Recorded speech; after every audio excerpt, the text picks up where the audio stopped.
general relationship between science and religion. I want to hear your thoughts about this. So outside of whatever people like or wouldn't like to label you, what do you think is a thoughtful scientist supposed to think, or the most reasonable thing that a thoughtful scientist is supposed to think about religion? Now I'm talking about religion in general, not just about the supernatural specifically, not just God, but also religion as an institution and so on and so forth. I mean, you think that there is any such thing as, oh, well, yes, scientists really should be thinking along those lines, or I expect them to think more about those lines? Yeah, I can't and I won't speak for other scientists. They have their But you own... just spoke for Dawkins. But yes, okay. Well, I know him personally, so right, I can make some judgment as to how he would have responded to those questions. But I can't and I won't speak for other scientists, but you know the statistics as well as I do. In some surveys, it's as high as 40% of scientists in America would claim a personal God, a God to whom they can pray, who would intercede in their daily affairs. And it's fascinating to see the spread among the scientific disciplines in that number, because some would come in higher and others would come in lower, of course, so that it averages at about 40%. And the astrophysicists, the physicists, the biologists come in lowest. The mathematicians, engineers come in highest, above 40%. I'm intrigued by it. That's an intriguing fact. If you want to say that high education and scientific training promotes atheism, how come that number isn't zero? In fact, go to the National Academy of Sciences and do the same survey with them. The number still does not go to zero. It asymptotes. It's about 7%. You've seen the numbers. Yep. So 7% of the most elite scientists claim a personal God who answers their prayers. And if you can't convince that 7% of the absence of God as an ardent atheist, why are you running around to people who are not so educated, who are not so scientifically trained, and complaining that they're a bunch of idiots for how they feel? I think that's disingenuous. It's an unfair battle you are picking when people in your own church, so to speak, right, disagree with you about that very premise. And so that's how I view this. I think it's convert the 7%. And until that goes to zero at the National Academy of Sciences, shut up about what the rest of the public thinks and feels. Unless, let me make it clear, because in my Big Think video, I analogized gathering atheists together to talk about their disbelief in God as I analogize that to, well, is there a word for non-golfers? Do non-golfers all gather and complain about the fact that other people watch golf all the time? No, of course not. All right? And by that same rationale, I cannot see myself going into a room talking about how God doesn't exist. I can't do that. I want to do different things with my time. However, I see myself as a responsible educator. And in that role, if you want to put your creation philosophies into a science classroom, I'm going to stand at the gate and prevent that with all that I can, basically with all that I can in my power. I know we've got other people who are in the courts doing it, and that may be more than I have the energy to do, but I'm going to be vocal about it. And I'm going to say, no, it doesn't belong in the science classroom. I'm not saying it doesn't belong anywhere. Put it in comparative religion. Put it in religious philosophy class. Sure. Go ahead. I don't have an issue with that. To be fair, I hear you. To be fair, of course, I think I'm gonna. It's my turn to channel Dawkins now, and somebody like Dawkins would say, yeah, but golf players don't do quite as much damage to humanity as some, at least religious. No. So the issue there, the issue there is not that religious people through religious wars and other crazy behavior, like flying planes into buildings. It's not that religious people mess up society. That's the wrong way to look at this. The issue is dogma in any form messes up society. You can have political dogma, which has no less guilt messing up society as religious dogma. The issue here is dogma. You fight dogma. And if it happens to be under the guise of religion, fine.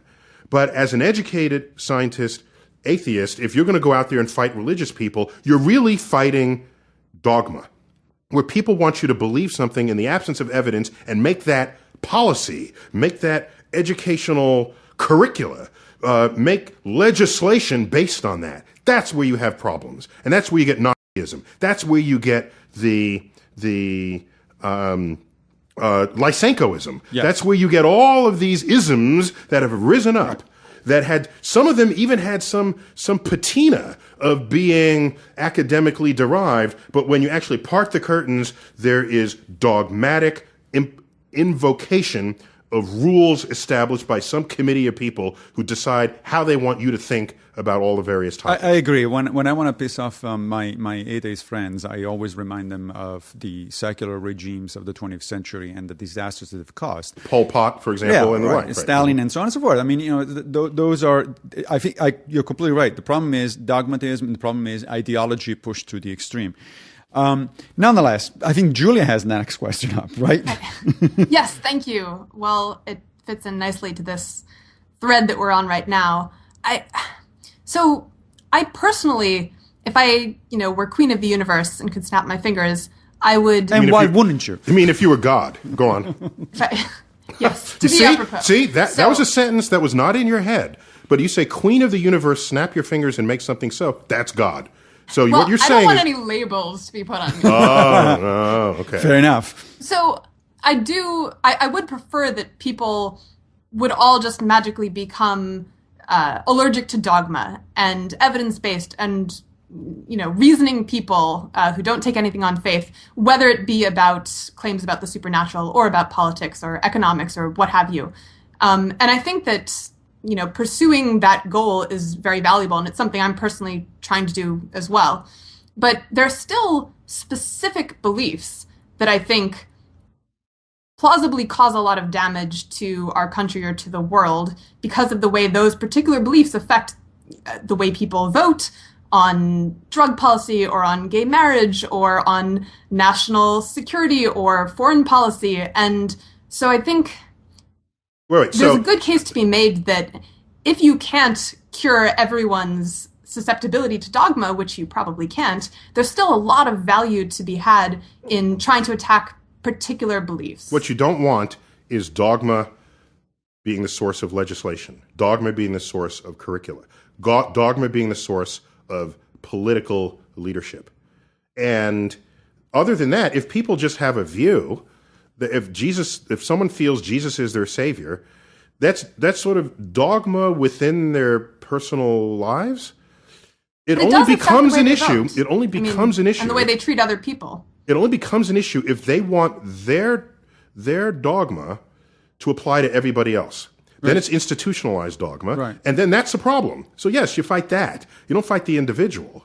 That's my point. And as an educator, I will educate people so that they will enjoy science, become scientifically literate, and maybe some of that will prevent them from trying to bring their dogma to others or bring their superstition to others. Neil? If I'm to understand some of the incentive of this effort is to reflect on whether one can account, you didn't say this explicitly, but it's deeply implicit in this whole conversation, whether one can account for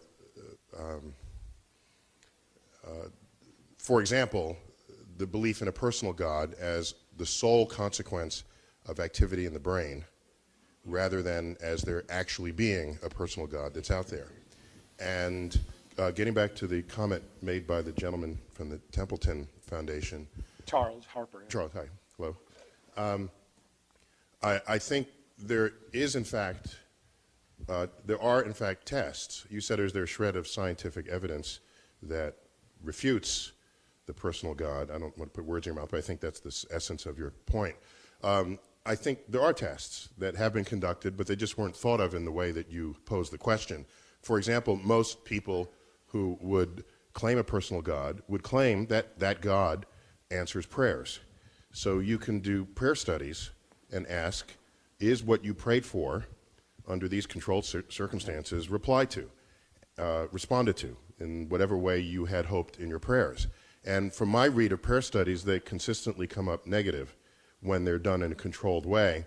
And when people believe they're being responded to, it's because they've removed they only remember the hits and not the misses. But not only that, I think there's an even bigger case here, and it's summarized simply in the images of the pale blue dot. One wouldn't call this a scientific experiment, but it's a scientific sort of plausibility statement.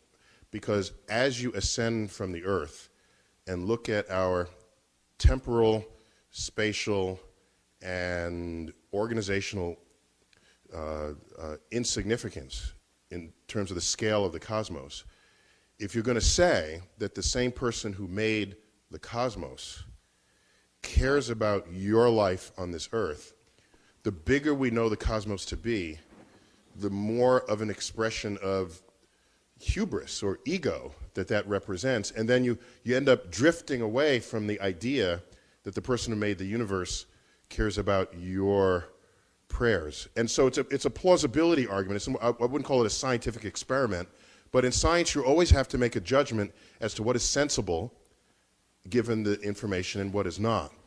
And the bigger is the universe, the less sensible a personal God seems. And I just want to get back to the opening remark that, as you said, most people here would not agree to a personal God, even if there was some sensitivity to a God of initial force. Yeah. Well, it's a good point. And in fact, the most famous example of that experiment of prayer is the one conducted by Francis Galton, who was a cousin of Charles Darwin, who said, well, let's do the simple version of this experiment. Most people in England pray for the king and the queen. You know, God save the king. Long live the king and queen. And then he's found that the average lifespan of the king and queen actually is lower than the general population. So he said this obviously disproves the hypothesis. But on the other hand, the counter-argument to that is many people say, well, they were not being sincere when they prayed, when they said God save. So it goes on. You know? Yeah. Speaking of Earth, how do you feel about the people that think it's only 6,000 years old? If they think that because that is mandated by their religious philosophy. Exactly. Okay. Just keep it out of the science classroom. That's all. I don't try to confuse that with doing science. Science, we have learned, science has completely transformed our culture. It's doubled our life expectancy. It has brought comfort and health and well-being. And not only science, but the fruits of science, the technological fruits of science. And of course, you need to be good shepherds of this power because in the wrong hands, it could be used for evil. All right. This is the great sort of dichotomy of of unlocking the secrets of nature. So I'm not going to fight them to tell them the universe is not just stay out of your way. No, not just the science classroom. Right. No, and if you want to put it in the science classroom, understand the ramifications. Right. Your country will go bankrupt because you will no longer be in a position to forge the economies of tomorrow that will require science and technological innovations. And it leads to the next question, because a few people on the lines are asking, do you believe in God? I'm not convinced. If here's the thing.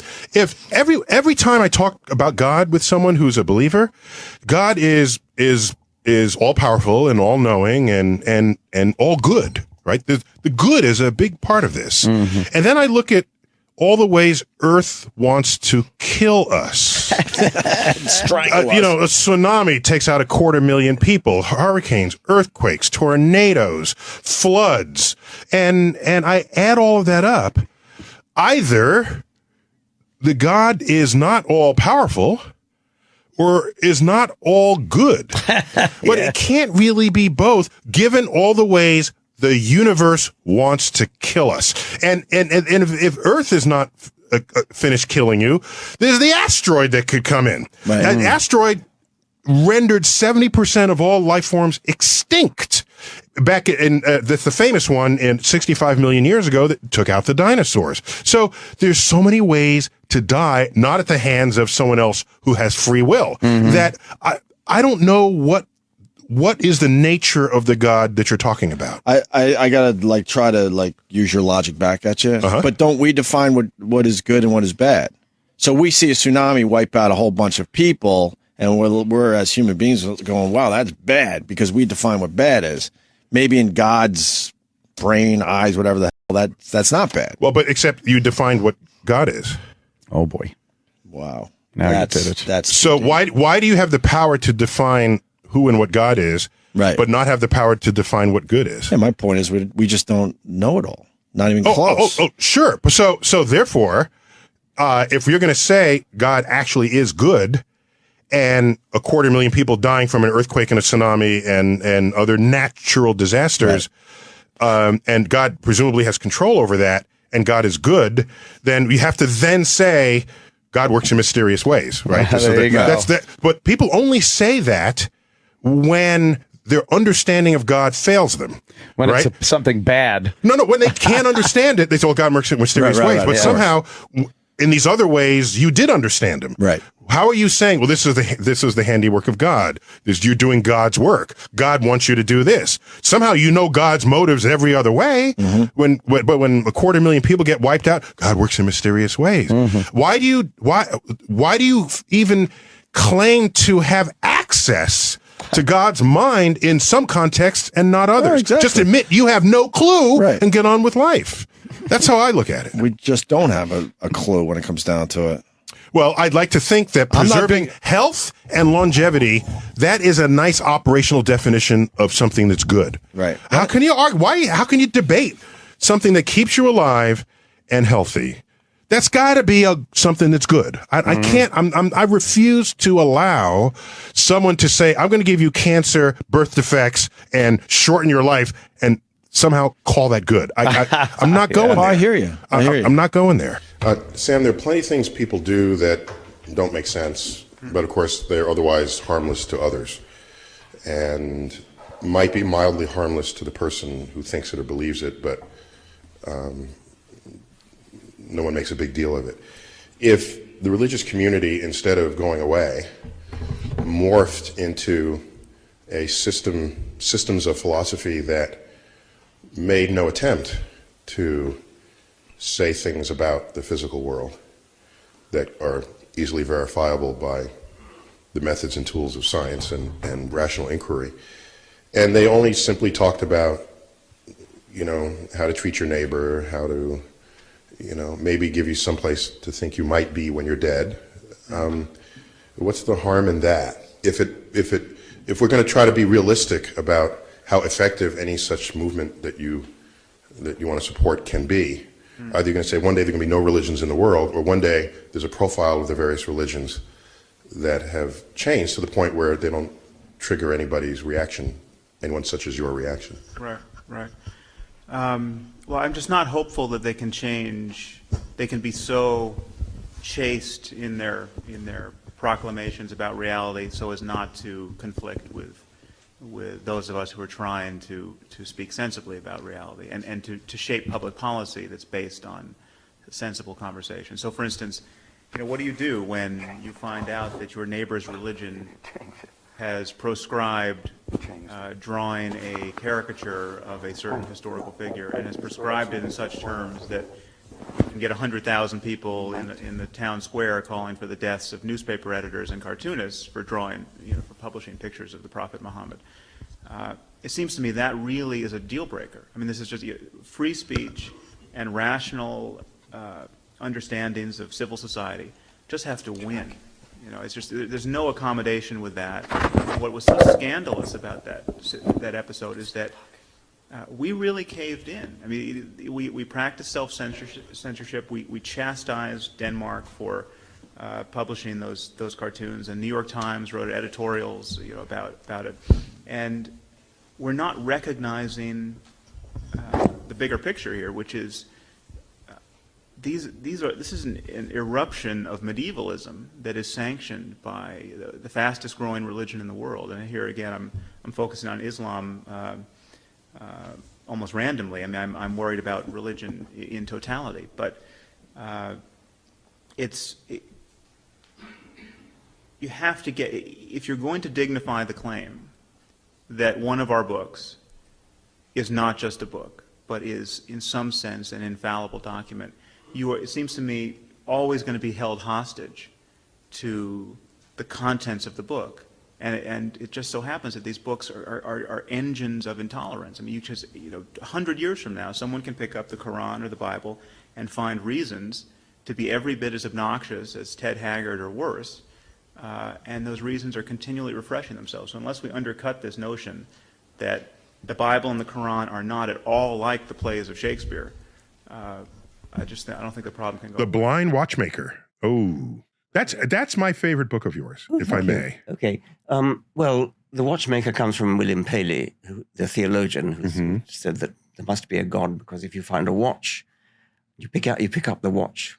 He was crossing a heath, he said, You open it up. There's a great big pocket watch in those days. Back when watches were watches. Yes, that's right. And you see all the cogwheels and springs and things. It had to have a designer, of course it did. And so how much more would you say that of an eye or a knee joint or anything living? So that's the Paley watchmaker argument. Natural selection is the blind watchmaker. It produces results that are like watches. They're beautifully designed. Eyes are beautifully designed. Certain flaws, but they are beautifully designed. And they come about not through any design process, not through any deliberate design, but through the blind watchmaker, which is natural selection. So that's hard for people to accept, especially if they're deeply religious. Yes. Because they already have an account. Yes. Now you're saying one of the acts of their God is some random force operating. He didn't have to be there at all. He didn't have to be there at all. Yes. And I think where people get confused, and even some of our people have made this mistake, Fred Hoyle, who was the architect of the steady state universe, who pejoratively invented the name Big Bang to describe the universe beginning in one point. He said that in a pejorative way. He wanted the universe to be a steady state.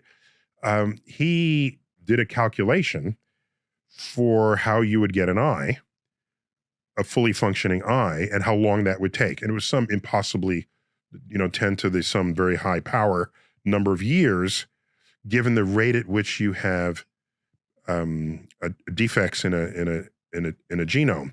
And correct me if I'm wrong, the rebuttal to that is natural selection is not completely random.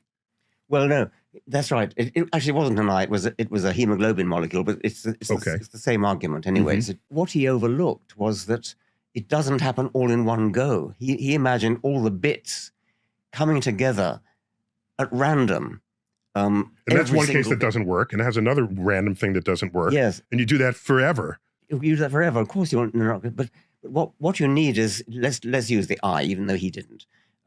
You need a slightly less good eye, and then a slightly less good eye, and a slightly less good eye. And if you start with just a sheet of light-sensitive cells, which just detect whether it's light or dark, that's useful. It's not like it's better than not having it. It's better than not having it. You can tell when it's night or day. You can tell whether there's a predator flying overhead. And then if you have a slightly cup-shaped, if you bend that retina from a flat thing into a slight cup, then if it's coming from that direction, it hits that side of the. We are on video, aren't we? Yes. And so you get, it's not an image, but it gives a slight directionality. And then you close up and you start to get a pinhole camera. It's a very crude, it's out of focus, but it's sort of an image. And then you need a little bit of transparent gunk in there. It's not a proper lens, but it does something like a lens. And all these stages, one by one, they step by step, they incrementally improve. And every improvement is the new starting place for the variations at that generation. That's right, and then you get improvement. Because every generation is not starting from zero. That's right, yes. So The Blind Watchmaker, I just thought that was brilliantly written, and it was my benchmark for if I were to ever write a book for the public, I want to be this articulate. Oh, wow, that's high praise, Neil. I just want you to know that. Thank you for that. Okay. In this episode, we have the privilege of speaking with Dr. Neil deGrasse Tyson, astrophysicist, director of the Hayden Planetarium, host of PBS's Nova Science Now, amongst other things. And the very first topic I want to bring up with you is you call yourself an agnostic, and I know you didn't go into this. It seems like on your Wikipedia page, the public first just called you an atheist, and you had to respond to it. And I know you've spoken about this before, but why is the distinction important to you, especially as a public figure? Or is it? Well, I'm not so much concerned with the definition, the formal definition of the word atheist and the formal definition of the word agnostic. What concerns me is the behavior of people who call themselves those words, because that becomes the definition of the word. Of course, the dictionary really doesn't define words. It describes the words as they are used in society. And hence you have the evolution of words in the English language. Of course, we know some other languages that don't tolerate the movement of words from one meaning to another, but in English that is not only tolerated, it's in fact ultimately embraced. So when I see people who say they are atheists and the energy that they invest in that fact, that's just simply not me. There's got to be some other word for someone who really just simply doesn't care on that level. And so agnostics seem to be something a little more accurate given my actual behavior in the presence of these philosophies. So if what you say comes off as atheistic to someone, that's just peripheral to something else you're trying to get across. It's the label's not important, basically. Well, I don't like labels because it's an excuse for not actually thinking about the thoughts that the other person has. Right. And it ignores what might be nuances or information that lingers at the boundary of the parameters that the other person defines for that category. So the only ist that I am is a scientist, and the only ism that I don't even think I'm an ism. But the people who see a few things that I'll say or do and say, oh, he's a this or he's a that, and then label it. And I'm thinking, like, what are you doing? I'm just trying to survive. and not only that, if you look carefully at the arguments I've given, most of them now are just scattered all over YouTube. But if you actually listen carefully, I'm at no point expressing an opinion. It may feel that way because I think I have a lot of sort of energy when I'm in front of an audience, but it's not about my opinion. It's about sort of what is going on in life. And I think the most viewed among YouTubes that I've put out there that people associate with atheism or religion or spirituality was my presentation at the Beyond Belief conference in 2006. This was in San Diego. And we talked about intelligent design. It was freshly in the news because of the Dover, Pennsylvania case. And I simply said that intelligent design, if you think of it as someone reaching the limits of their knowledge and then invoking the hand of something more intelligent than they, historically that simply would have been God, there's plenty of precedent for that among the world's most famous scientists throughout history. So it's not a new thought to think that God has something to do with the universe beyond the understanding that humans have been able to muster. So part of the talk was to present that fact and not sweep it under the rug, and then just say that intelligent design, since it embraces the ignorance beyond beyond your limits of understanding, it cannot possibly, when expressed that way, it cannot possibly serve a philosophy of discovery, which is what science is about. Science is about taking the unknown and figuring it out. Right. Intelligent design, as presented in the Dover trial and as is widely discussed, takes what is unknown and then doesn't try to figure it out. It says we can't figure it out and ascribes it to a higher intelligence. Right. End of story. So all I said was, it's not science. Therefore, it does not belong in the science classroom. You want to put it somewhere, it's fine. Put it in philosophy class or history class or religion class. It's not science. Now, when you talk about these things, somebody in the audience must come up, I assume, and say, well, we only understand 4% of this stuff. Yeah, that's great. So I love it. How is that different from Bill O'Reilly saying, well, in that case, the rest of it's God, and you guys you're just expounding beliefs here. You've got no evidence. For the 96%. The difference is we do understand the tides. The tides are part of the 4% we understand. So Bill O'Reilly is giving a list of things that are fully understood. If he had given a list of things that are not understood, okay, that would be a different reaction. And it would be less susceptible to comedic mockery than saying, tides come in and out, you can't explain that. It's like, yes, we can. We've known that one for the last couple of hundred years. Give me a better example. So if he said, there's dark matter and there's dark energy forcing an expansion of the universe so fast that it's accelerating. You can't explain that. Right. We can't explain it. Okay. I don't think he knows enough physics to be able to tell us what it is we don't understand yet. That would have been a more interesting exchange with the atheist guy. I forgot his name, forgive me, but the guy who he was interviewing. Now, if he wants to use that as evidence for God, but then we just have to come back and say, well,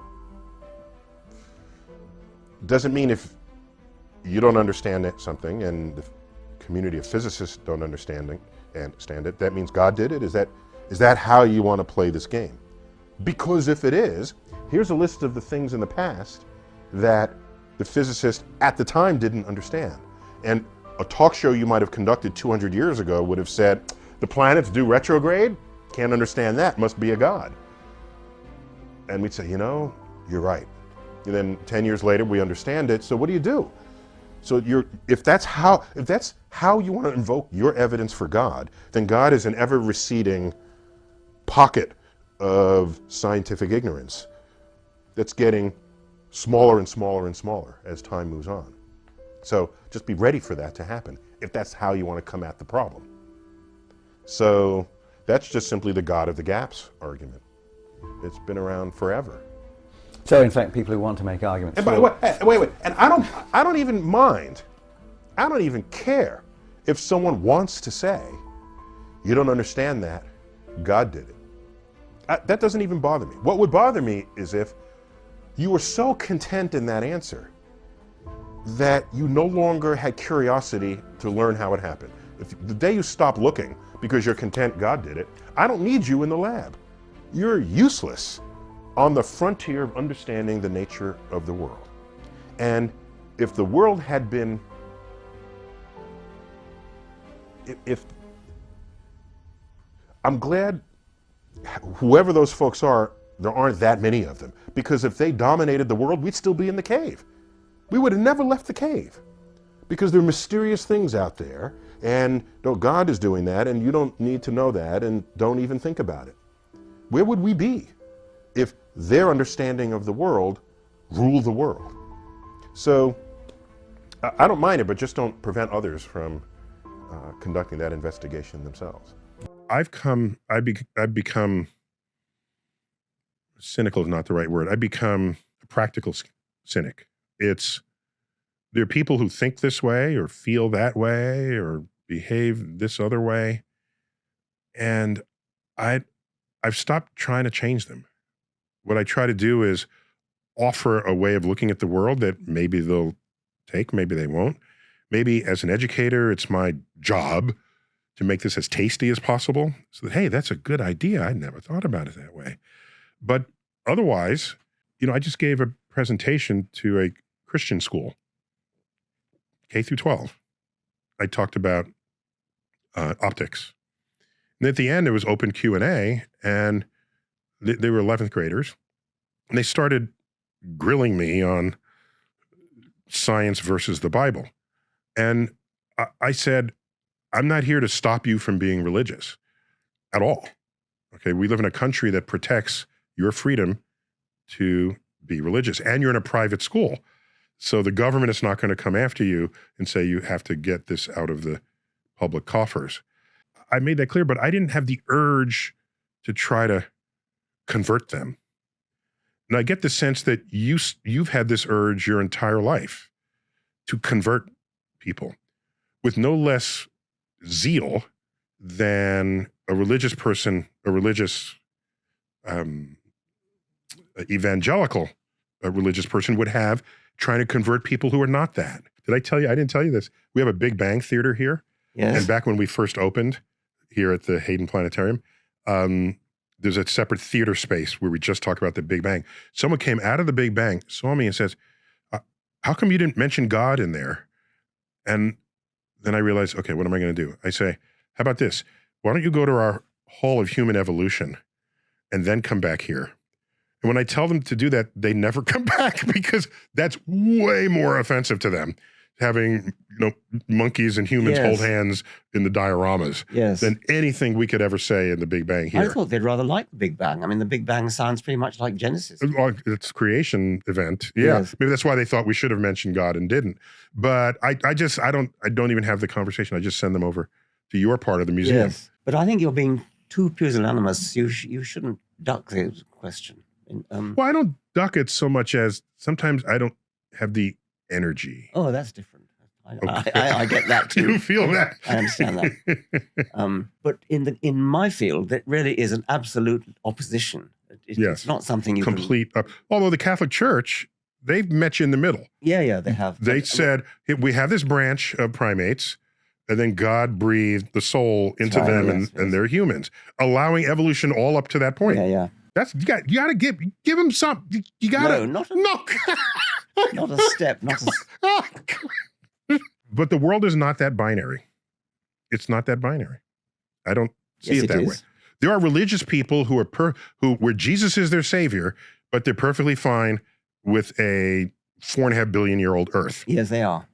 Okay, they're not at the extreme. They don't see the contradiction, but yes. So maybe the plurality of the world is a feature rather than a bug of the programming of what it is to be human. But the truth is so much more grand and so much more elegant and so much more poetic and so much more beautiful. Why drag Jesus in? And I would still claim you could get more of that across if people didn't feel talking to you. Yeah, that's true. But there are some people who don't want. There are some people who don't value science, and if they don't value science, are they valuing ignorance? Yes, but I will not pass judgment on them. What I will say is, if they are at maximal comfort in their ignorance,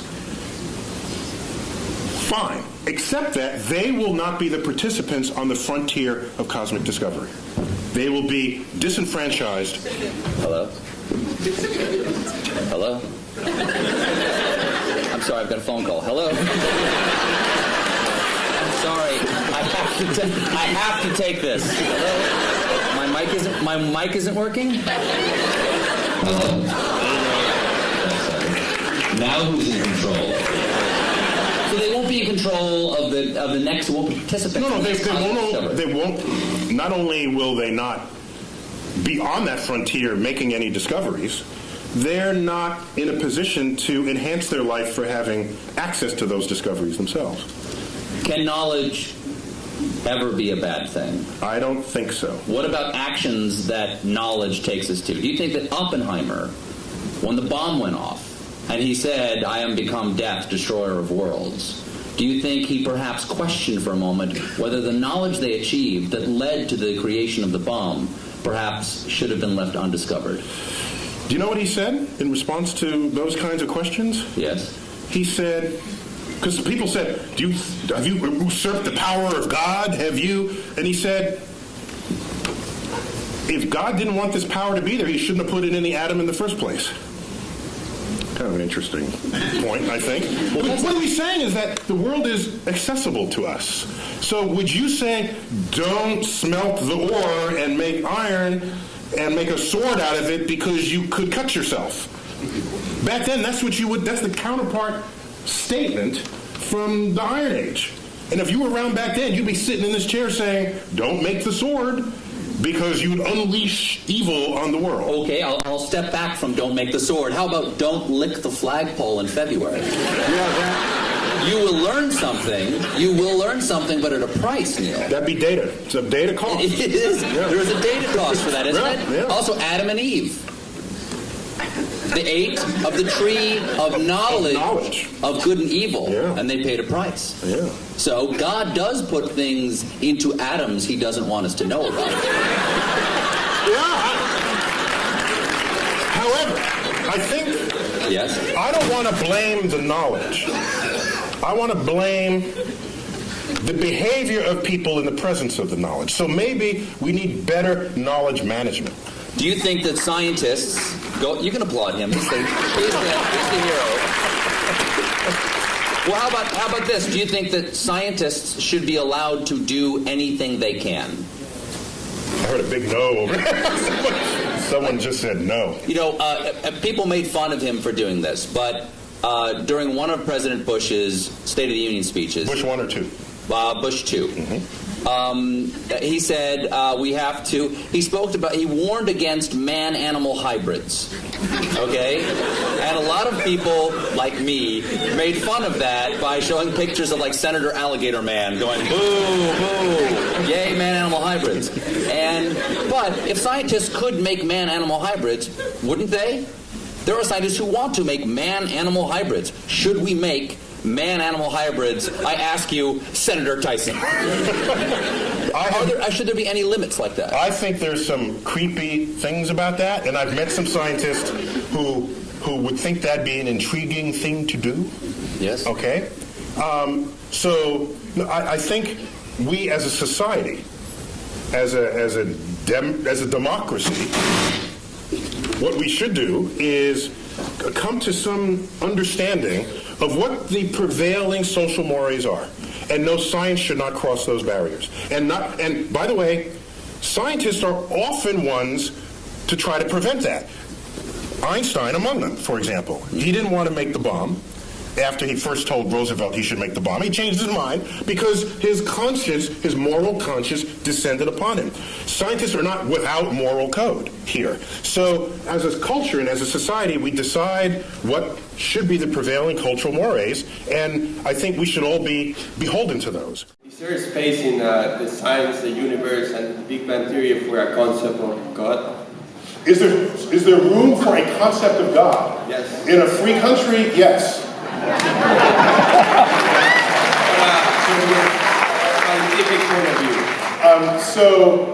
So scientifically, what you can do is you can ask, what are people's concepts of God? And there's like a wiki page that lists all the gods that civilization has worshipped over the thousands of years. So in that question, you actually have to be very specific. Presumably, given where we live and what generation we live in, you're probably asking about a monotheistic God rather than Zeus or Athena or any other deities that have preceded the monotheistic gods. I presume that's what you're asking. I'm asking more of like a superior being. Well, okay, so that's what I'm trying to get at. So if you want to say there's a superior being, I don't have a problem with that. If you want to prove that there's a superior being, then what is generally called the world's faiths, you wouldn't use the word faith anymore if you could prove it. Part of why they're called faith is because their belief system is based on faith, not based on evidence. If it was based on evidence, we'd call it something else. In fact, we call it science. Right?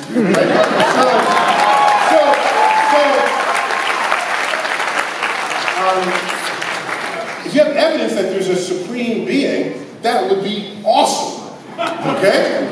That would be, wow, cool. So what is it? Is it that 250,000 people in Indonesia died from a tsunami? Is it that 250,000 people died in Haiti from an earthquake? Is that what it is? Is it that people die from malaria? What is the evidence that in the totality of the world doesn't look benevolent, which seems to be a major feature of deities. So I'm waiting for really good evidence, and I haven't seen it. But it doesn't matter. In a free country, you can believe whatever you want as a personal truth. The difference comes about in a pluralistic country. Your personal truth, to convince someone else of it, would require force or some kind of coercion.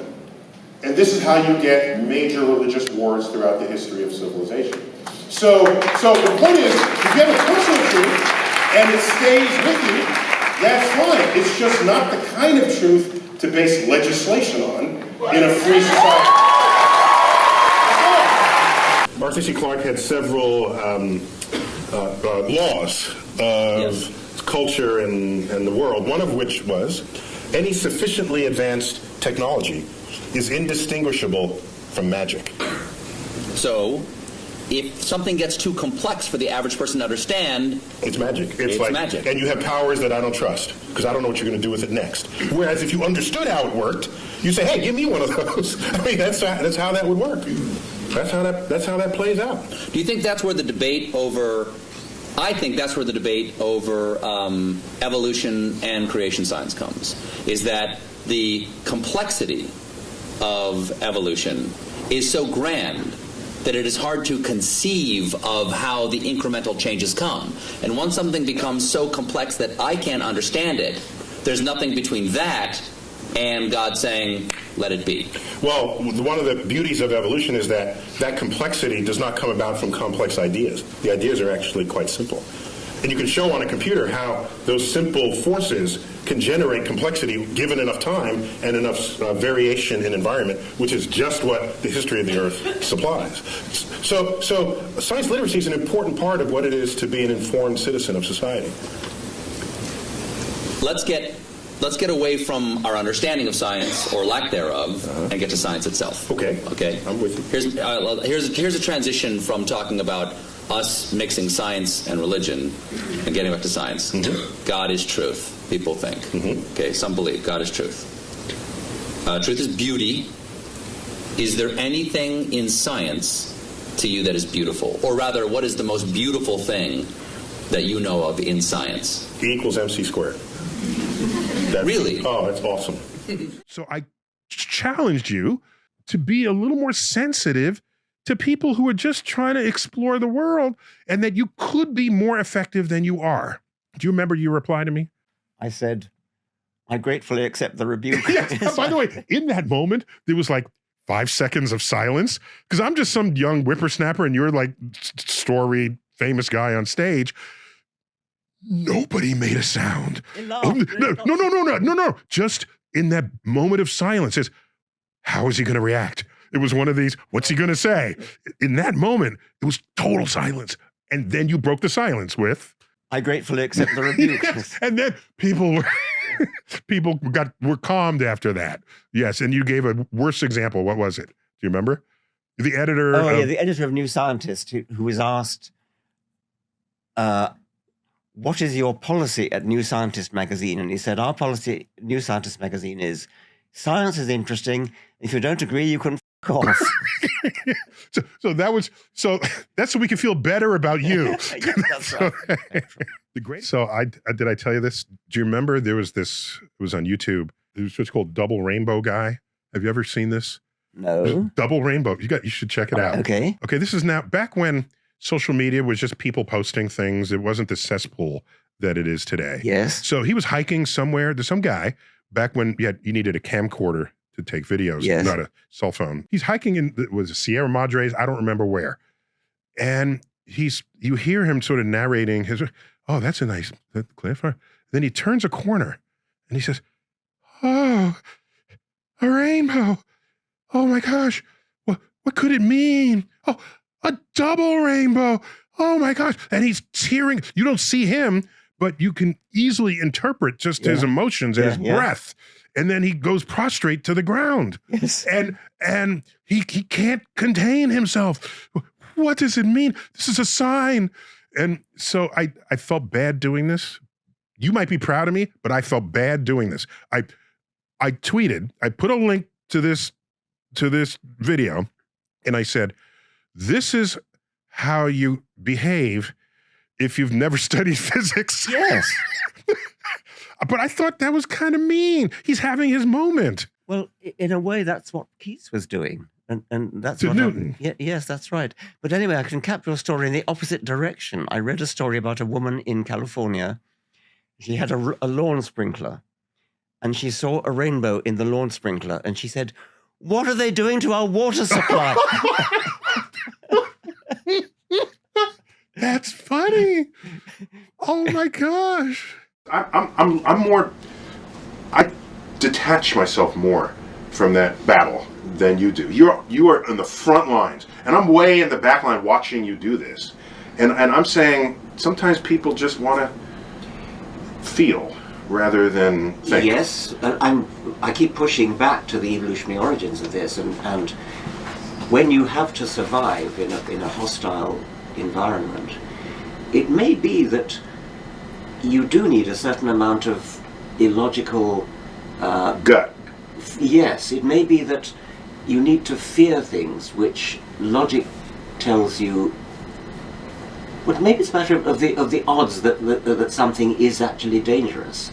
Well, the cost to you, if it is. The cost to you. If you see a sort of rustling in the trees, it could be a leopard about to jump on you, but it's much more likely to be the wind, and the logical, rational explanation is probably it's the wind. But when your survival depends upon the remote possibility, well, not remote, the rather lower probability that it might be a leopard, the prudent thing is to be more risk averse than the statistics justify. Yes, exactly. Yes. Yeah. So okay. So now we have a world where we're prisoners of this sort of genetic molding that has occurred, and now. But so I guess my point is I don't object as much to that as you do. Yes. Okay. And it what's the phrase? It tickles your craw, gets in your craw, whatever that phrase is. Yes, yeah. Yeah, and so get on this. Let me campaign. Let me try to get in your craw, whatever the expression is. Go on, bring it on. A former professor of astronomy at Oxford told me a story of an American astrophysicist who... Now, I am one of these folks, so I would know these names if you mention them, unless they're suppressed. He didn't tell me the name. Okay. And this man writes learned articles in astronomical learned journals, mathematical papers, and the mathematics is premised on the belief that the world is, that the universe is between 13 and 14 billion years old. Mm-hmm. And this man writes his papers, he does his mathematics and everything. He privately believes the world is only 6,000 years old. Well, you may be tolerant of that because you may say, well, as long as he gets his sums right, as long as his paper is well... The research paper, yeah. Mm-hmm. Fine. I would say that man should be fired. He should not be a professor of astrophysics in an American university. And we might differ about that because you might say, his private beliefs are private, they're nothing to do with me. If he does his astronomy right, then that's okay. Yeah, I agree with you that that's how I would react.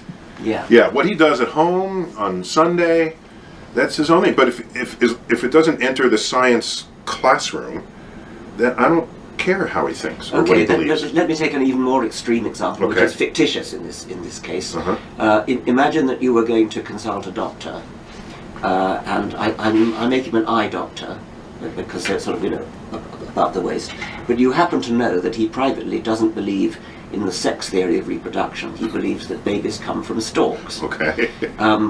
I wouldn't go to that doctor. I'm guessing you would not go to that doctor. Yeah, but I've met plenty of people, especially in America, who say it's none of your business what he believes below the waist.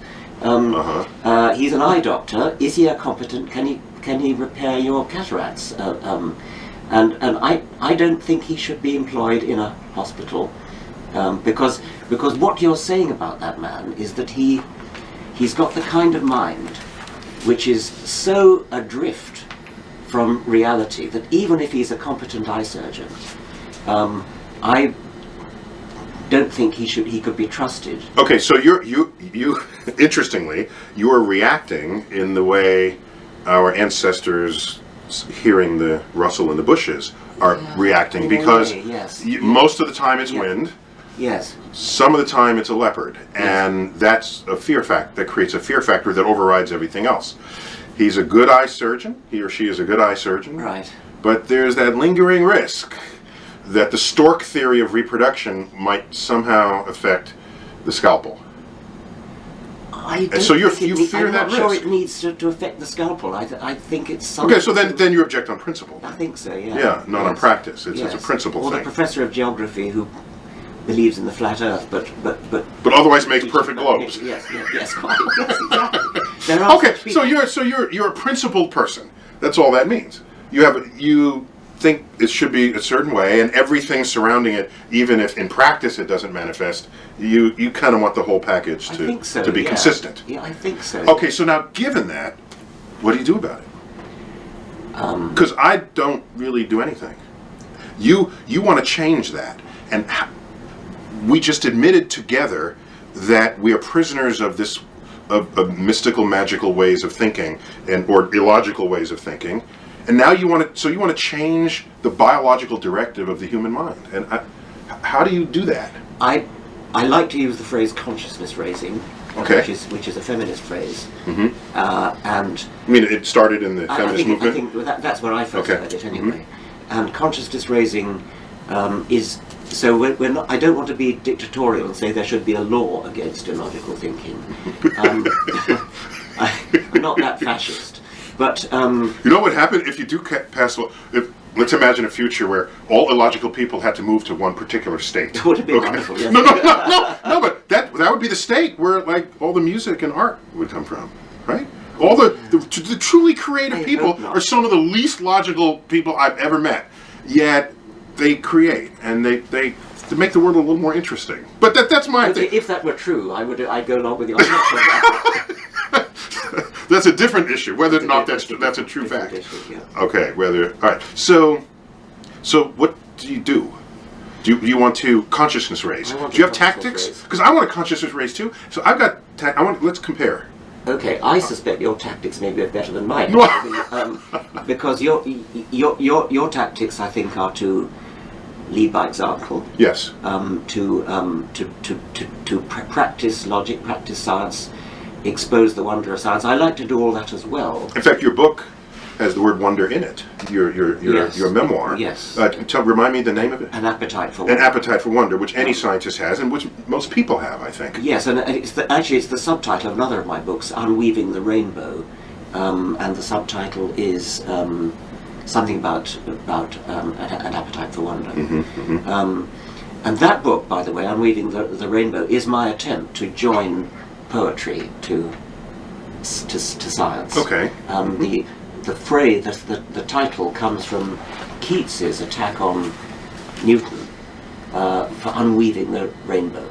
Keats thought that Newton was destroying the poetry of the rainbow by explaining the spectrum. Or completely destroying the mystery of it. Destroying the mystery of it. And the message of my book is that you don't, by destroying the mystery, you increase the poetry, you don't decrease it. And I try to go there in all of my work, whether or not I succeed. Exactly. That's my intent. Exactly. So where do you differ from this? Or where else do you go? I mean, I certainly want to go all the way with that. I'm with, say, Richard Feynman, who said, when I look at a rose, I see the same beauty as a poet or a painter sees in a rose, but I also get poetic inspiration from the fact that I know that the colour is to attract insects and that this has come about by natural selection. I feel the same way about beautiful sunsets. Yeah. I think there's no more reproduced image when people want you to think of God than a sunset with beams of light coming out. It's all done by impurities in the atmosphere. So I deeply appreciate the splendor of a magnificent sunset with a curtain of twilight colors going from deep blue to sky blue and the red sun. But I also know that the surface of the sun is 6,000 degrees and there's Rayleigh scattering in the atmosphere. You have water droplets condensing to make clouds, and so I agree with the Feynman approach to that. But now, where else do you go? Where else do you take this? Maybe I go a little bit further in the direction of good-natured ridicule. So perhaps the difference between us is I don't care if they want to keep believing that. I just care that they stay out of the science classroom. Because then it's not science. It's really not science. And there was no tradition of scientists knocking down the Sunday school's door, trying to tell the theologians and the preachers what to teach. There's no tradition. Atheists don't even do that. And so I cry foul when they want to come over. And part of it, I think, is they know that science has a certain cachet, and they want to sort of attach to this. That's what the Templeton Foundation was. It's founded by Sir John Templeton, the financier who got fabulously wealthy, and he felt pretty sure that there was some connection between the physical universe and spirituality and God and religion, and so he just wants to explore these intersections. All right. I was asked to answer the question, does the universe have a purpose? And I was paid for that, and that's online. And I actually read it to script, so that there's like a YouTube video of what I wrote, illustrated. But I did take money because I felt this was an occasion for me to tell that audience how a scientist views the more answer money to you that. the less there is for them to get to. I want to make an important point. This is not all people in the world, this is Americans. Religious people, it depends on which study you get. You ask, do you pray to a personal God? These numbers vary, but they're high and they're up around 90%, okay? It might be 85, that's actually not important. That difference is not important for the point I'm about to make. It's high, okay? In the West, in America, 90%. Okay? What percentage of educated people are religious? The number drops. I'm talking about graduate degrees here. Among all people with masters and PhDs, the religiosity drops. Somewhere around 60%, might be 65. The point is, it drops with education level. Now let's bring in scientists. How about what percentage of scientists in America are religious? You average over all the branches, it's about 40%, maybe 35%. In there's a range, of course. Biologists, physicists, astrophysicists are lower. The sort of engineers and mathematicians are higher. So it averages out to about 40%. So this looks like scientists are 40% down from 90% from the general public. But that's the wrong, no, it's 40% down from 60% because all scientists have graduate degrees. So the graduate degree in any subject gets you halfway there. The science is the increment from the educated degrees. I mean, from the all educated people. That takes it down to 40%. Now you go to the elite scientists. This is a well-known number. 7% are religious, claiming a personal God to whom they pray and intervene in their lives. I submit to you that with the current atheist fervor that has taken on over the past several years, I would say launched, the modern atheists they're called, launched by the Dawkins book and the Hitchens book and the Sam Harris book and the like. And I was just in Borders recently, couldn't believe it. Sorry I didn't have a camera. Borders books, there it was. A section called Atheism. It was like, I'd never seen that before. It's like, okay. There it was. They had enough critical mass of books to make a section. So, here's my problem, here's my concern. When you're educated, and you understand how physics works, and you're mathematically literate, and you understand data, and you understand experiment, and you go up to someone who doesn't have that training, and they are religious, and you ask them, why are you religious and believing in invisible things that influence your life? What's wrong with you? Okay? That's unfair. It's not only unfair, it's disrespectful for the following reason. Until that number is 0, you've got nothing to say to the general public. These are scientists among us in the National Academy of Sciences who are religious and pray to a personal God, and I know some of them. And you're fighting the public for the religious beliefs? Figure that one out first, because maybe there's an asymptote. Maybe you can't change everybody. Maybe that's telling us something. Maybe there's something in the brain wiring that positively prevents some people from ever being an atheist. And if that's the case, in a way, they can't help it. And you'll never know it because you're not one of them. So I ask you, first, for compassion with the public, but you should target your exercise and your experiments on understanding that number. Because that's not 0. Yes, it's low, but it's not 1%, it's not 0.5% or 0.1%. It is 7%. 1 out of 14. If this were the National Academy of Sciences with 900, you'd have 100 people in here. Did I do that right? 7%? 65. Carry the 2. What, 65? Sorry, 7 times 9, yeah, so 6, yeah. You have 65 people in here among elite scientists praying to their personal God. So, now, I don't care, I actually personally don't care what people want to believe. This country was founded on religious freedoms. That's kind of That's how that happened, okay? And what enabled the religious freedoms is that our Constitution makes no mention of God at all, which means nobody's God reigns supreme over anybody else's. And therein is the religious freedom that attracted all these waves of immigrants for centuries. And so, I don't have an issue with what you do in the church. But I'm going to be up in your face if you're going to knock on my science classroom and tell me that I got to teach what you're teaching in your Sunday school, because that's when we're going to fight. And I'm going to tell you something.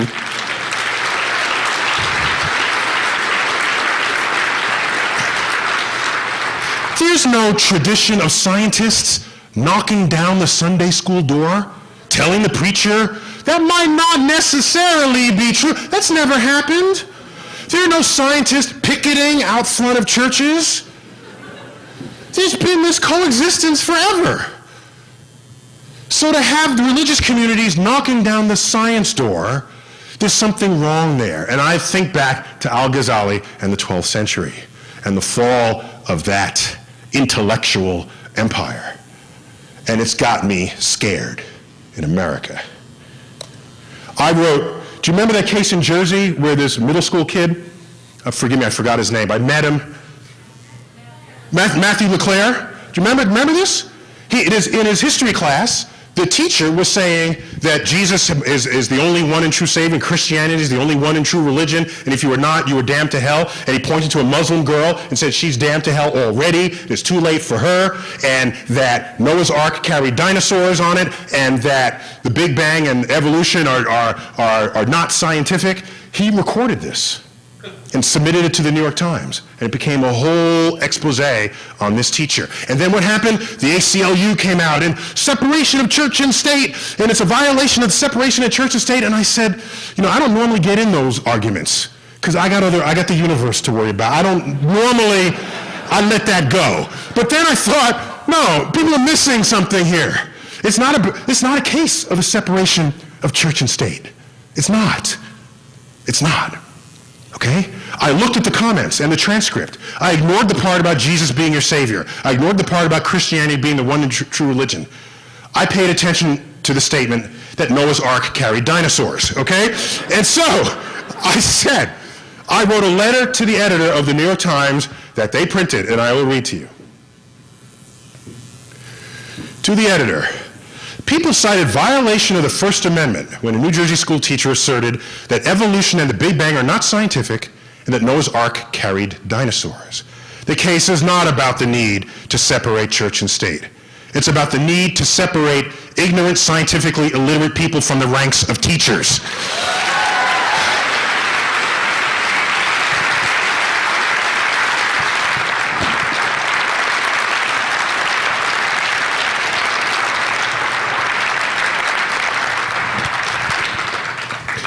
Let's fix this one once and for all, okay?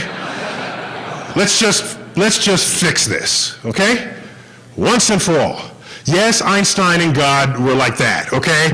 It's like God doesn't play dice with the universe. It turns out God does. That's what quantum mechanics is all about. He was wrong about that, okay? He mentions God a lot. And so all the religious people like claiming him because he's famous and he's unimpeachably smart. And if you get famous, smart scientists in your camp, that boosts your camp, okay?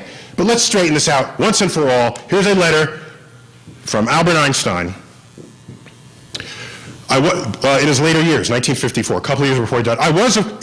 It was, of course, a lie, what you read about my religious convictions. A lie which is being systematically repeated. I do not believe in a personal God, and I've never denied this, but have expressed it clearly.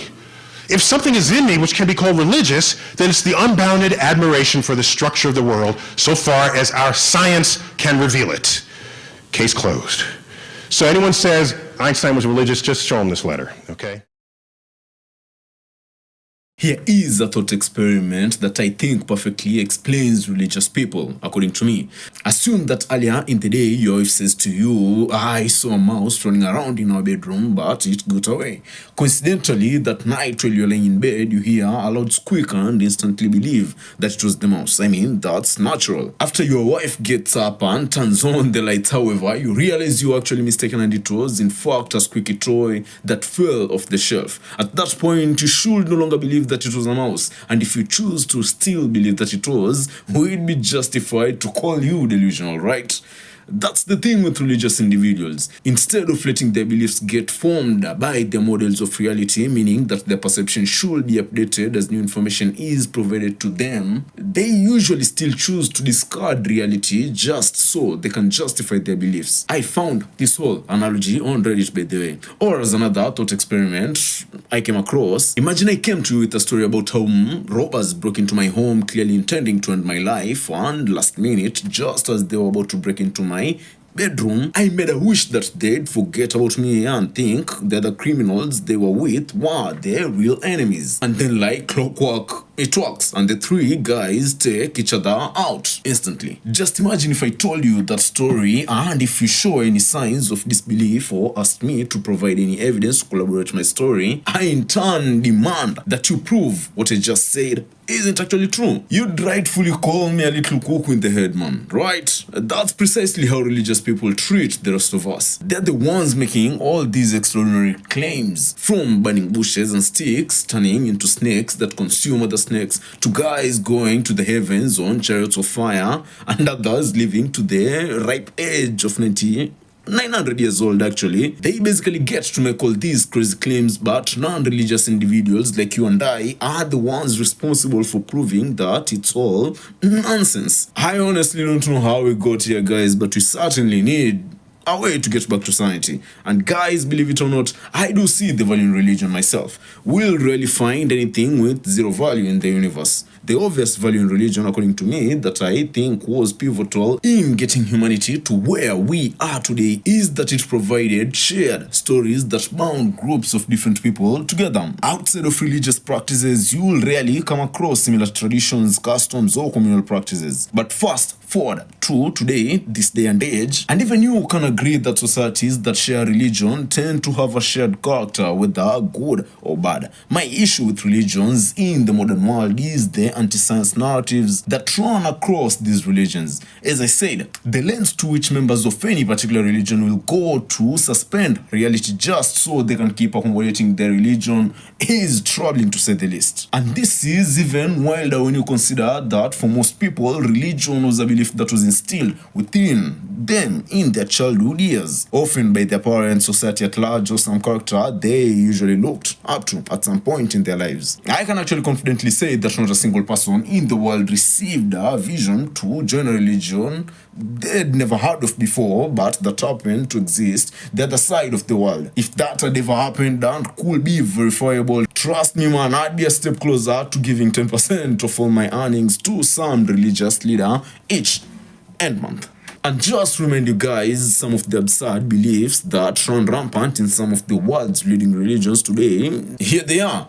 Some do not believe in modern medicine or transfusions, even in cases where they could save the person's lives. Some still believe the earth is less than 20,000 years old, and these same ones actually believe that man and dinosaurs actually coexisted. And come on guys, you do not get more anti-science than the denial of evolution. Now, hear me out. Up to that point, I would still be willing to ignore people that believe these absurdities if it were not for the fact that all these things are also actively taught to young ones within these religious spaces. And you guys remember what I said earlier about religious texts bringing people together? Scratch all that in this day and age. For centuries now, religion is exactly what has been used to breed prejudice, hate, and trigger violence across the world. So all it does nowadays is bind groups of people together against other groups. This is evident in even some of the most civilized countries you could ever come across. Now, hear me out. I'm not here advocating for the end of such beliefs.